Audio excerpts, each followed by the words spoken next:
Olá, amigos e amigas ambientalistas, como estão?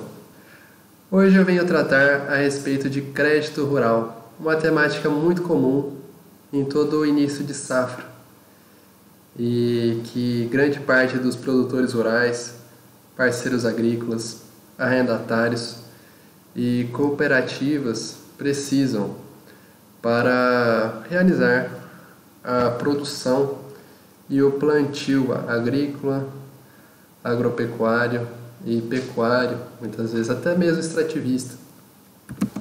Bom, inicialmente, cumpre mencionar que compete ao Conselho Monetário Nacional formular a política creditícia a ser aplicada ao Sistema Nacional de Crédito Rural, mais conhecido como SNCR, Sistema Nacional de Crédito Rural. Essa política ela é formulada de acordo com as diretrizes governamentais de desenvolvimento agropecuário. No caso, quem são os tomadores do crédito? Podem ser produtores rurais, seja pessoa física ou jurídica, e também suas associações, cooperativas de produtores rurais, e pessoas físicas ou pessoas jurídicas que se dediquem a atividades correlatas às atividades agrárias. Muito bem. O Manual de Crédito Rural, ele prevê que o crédito rural ele pode ter as seguintes finalidades. Quais sejam? A primeira, o crédito para custeio, ou seja, para cobrir as despesas do ciclo produtivo. Além disso, também ele pode ser um crédito de investimento, ou seja, para aplicar em bens ou serviços. E por último, um crédito de comercialização, para cobrir despesas na fase posterior à colheita. Um ponto importante é que o crédito rural ele não pode ser concedido a estrangeiro residente no exterior. Também não pode ser concedido a sindicato ou a parceiro quando o contrato é proibir o acesso ao financiamento. As pessoas, os produtores rurais que assinam contratos, seja de parceria, contrato de arrendamento, é muito comum que se insira cláusulas a respeito de financiamento da produção e do plantio. Caso nesse contrato não esteja previsto, o parceiro ou arrendatário ele não poderá pleitear o financiamento. Além disso, é importante também mencionar a respeito do Plano Anual de Safra, ou Plano Agrícola. É um documento único que consolida as principais medidas de política aprovadas pelo governo para o próximo ano agrícola. Agora, adentrando as cédulas de crédito rural. Elas estão disciplinadas, grande parte, no Decreto-Lei 167 de 1967. Esse decreto ele disciplinou a cédula rural pignoratícia, a cédula rural hipotecária, a cédula rural pignoratícia e hipotecária e a nota de crédito rural. Além disso, há também a nota promissória rural e a duplicata rural. No decorrer do vídeo, detalharei todas essas espécies. Mas, inicialmente, a principal distinção é que na cédula rural pignoratícia, na cédula rural hipotecária e na cédula rural pignoratícia e hipotecária, há uma garantia real, seja o penhor, a hipoteca ou ambas. Já na nota de crédito rural, não há garantia real. Então essa, inicialmente, é a principal distinção. No artigo 9º desse Decreto-Lei 167, à disposição de que as cédulas de crédito rural elas são uma promessa de pagamento em dinheiro e destinam-se à concessão de financiamento rural pelos órgãos integrantes do Sistema Nacional de Crédito Rural.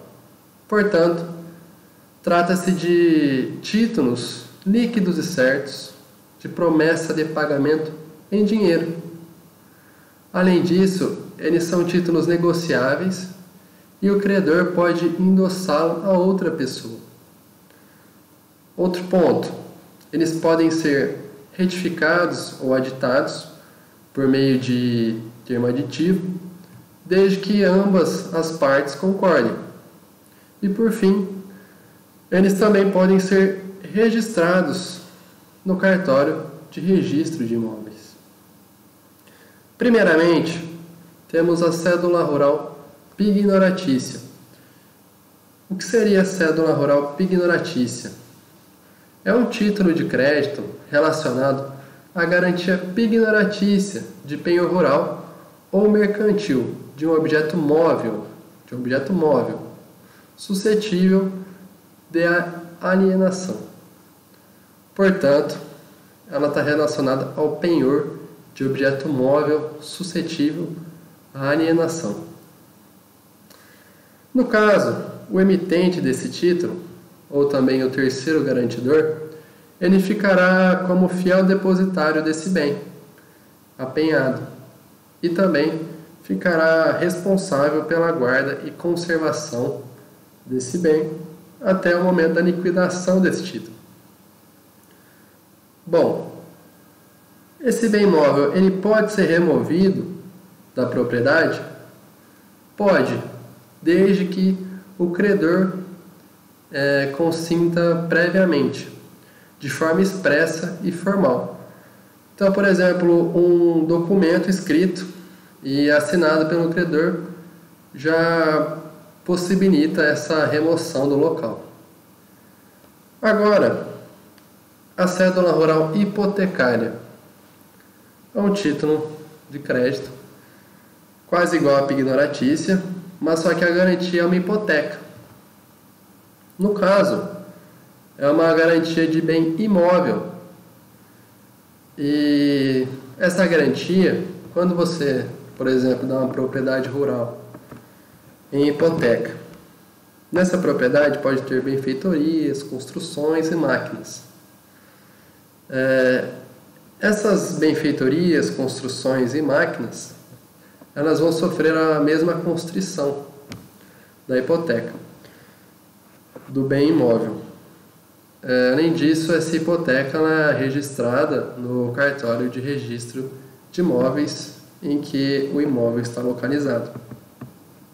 Relativo à cédula rural pignoratícia e hipotecária. Nesse caso, é uma junção. Então, é uma garantia conjunta, tanto a pignoratícia quanto a hipotecária, ou seja, tanto o penhor quanto a hipoteca. De resto, segue a mesma regra das outras. No caso da nota de crédito rural. A nota de crédito, como eu havia mencionado, ela não possui garantia real. E ela não está garantida por nenhum bem.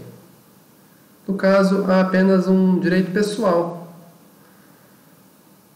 Para ter eficácia contra terceiros, é importante que ela seja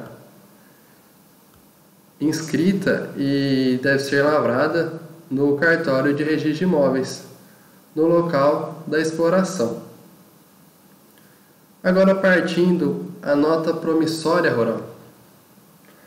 A nota promissória, da mesma forma, é um título de crédito utilizado nas vendas a prazo de bens de natureza agrícola, extrativa e também pastoril, quando realizadas diretamente pelo produtor rural ou também por sua cooperativa.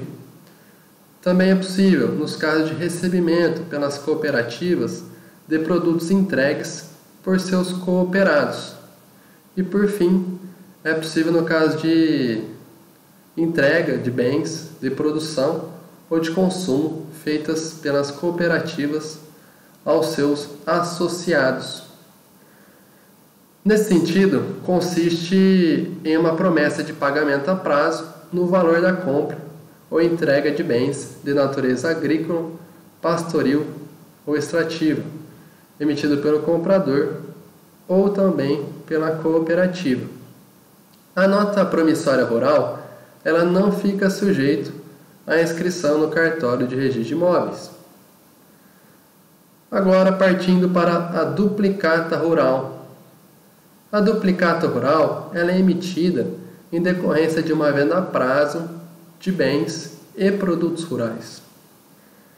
É emitida a duplicata rural pelo vendedor e este ficará obrigado a entregar o bem ou produto rural ao comprador. Muito bem. Outro crédito rural muito conhecido é a cédula de produto rural, ou também conhecida como CPR. A cédula de produto rural, ela foi instituída pela Lei 8.929 de 1994 e é um título líquido e certo também, é um título de crédito líquido e certo, representativo de promessa de entrega de produtos rurais com ou sem garantia. Há uma subdivisão da CPR, qual seja a CPR física, a financeira e a de exportação. Inicialmente, a CPR física, o emitente assume a obrigação de entregar o produto, objeto do título, na data do vencimento, em local, quantidade e qualidade pré-definidas. Portanto, não prevê a possibilidade de liquidação em dinheiro. Nesse sentido, vamos supor que há uma CPR física para entrega de café. Nesse caso, na data do vencimento, vai ter que ser entregue em local pré-definido a quantidade e a qualidade do café pré-definida. Ela não há possibilidade de liquidação em dinheiro. Por exemplo, vou substituir para pagar em dinheiro. Não existe essa possibilidade. No caso da CPR financeira, ela surgiu com a edição da medida provisória 2042 do ano de 2000 e ela foi convertida em lei pela Lei 10.200 de 2001. Ela é semelhante à CPR física, mas ao invés de se entregar o produto pré-definido, ao pagamento no vencimento do valor correspondente à multiplicação da quantidade especificada pelo preço fixado do título. Então você pega a quantidade especificada vezes o preço fixado, você chega no valor final. Esse que é o valor do pagamento, na data do vencimento do título. Partindo para a CPR de exportação, ela tem a sua liquidação igualmente da mesma forma que a física, que é a CPR física, ou seja, por meio da exportação dos produtos agrícolas. Bom, quanto ao registro, a CPR ela deverá ser registrada no cartório de registro de imóveis do domicílio do emitente.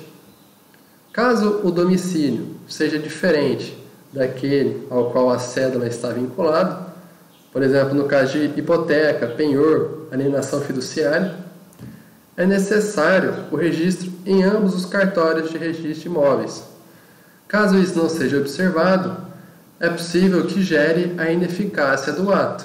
Então é muito importante se atentar a esse fato. Relativo ao aval, é possível aval da CPR? É possível.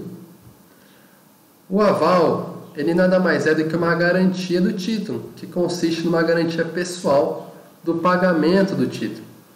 Então, qualquer um que goza de capacidade civil ou também uma pessoa jurídica que goza de capacidade comercial, ela pode ser avalista. Nesse caso, o avalista ele se torna devedor solidário. Então é um risco que o avalista pode correr. Vamos dar um exemplo. O avalista como sendo o Banco do Brasil. As CPRs avalizadas pelo Banco do Brasil, o produtor rural que deseja emitir uma CPR, ele procura o banco e apresenta os documentos necessários para a aprovação. Ao ser aprovado, a CPR é emitida em favor do Banco do Brasil, em uma via original e uma outra via não negociável. Após a venda da CPR, é emitido um certificado de custódia de cédula de produto rural, nominativo ao comprador, que recebe com o certificado de custódia a via original não negociável. Já o Banco do Brasil permanece com a custódia da via original. Bom, transferência da propriedade da CPR. Ela pode ocorrer por meio do endosso. O endossante passa a garantir a existência da dívida da CPR, mas não o seu cumprimento. Há também a possibilidade da CPR ser negociada nos mercados de bolsas de valores e também nos mercados de balcão. Outro ponto importante que é preciso comentar é a respeito do vencimento antecipado da CPR, se há essa possibilidade. De acordo com o artigo 14 da Lei 8.929, de 94, é possível, quando ocorrer o descumprimento da obrigação cedular por parte do emitente da CPR. Aí é possível o vencimento antecipado dessa CPR. Posteriormente, outro ponto que eu deixarei para tratar no próximo vídeo, que é um tema também que está sendo bastante comentado atualmente, que é sobre a CPR verde. Irei aproveitar nesse próximo vídeo para tratar também de outros tipos de créditos rurais, ou seja, aqueles instituídos posteriormente com o advento da Lei 11.076 do ano de 2004, quais sejam o Certificado de Depósito Agropecuário, também conhecido como CDA, que junto a ele nasceu também o Warren Agropecuário, também conhecido como WA, além do Certificado de Direitos Creditórios do Agronegócio, a CDCA, e também a Letra de Crédito do Agronegócio, a LCA, e por fim o Certificado de Recebíveis do Agronegócio, a CRA. Portanto, deixarei essas temáticas para um próximo vídeo, para que estejamos com uma mente mais aberta, um conhecimento, e que possamos aproveitar de uma maneira melhor o vídeo. Muito obrigado. Caso tenha alguma dúvida, caso também eu não tenha explicado de maneira entendível, de uma maneira mais prática, alguns desses tipos de crédito rural, peço que escrevam nos comentários, que tentarei discernir de uma maneira melhor. Muito obrigado e até logo.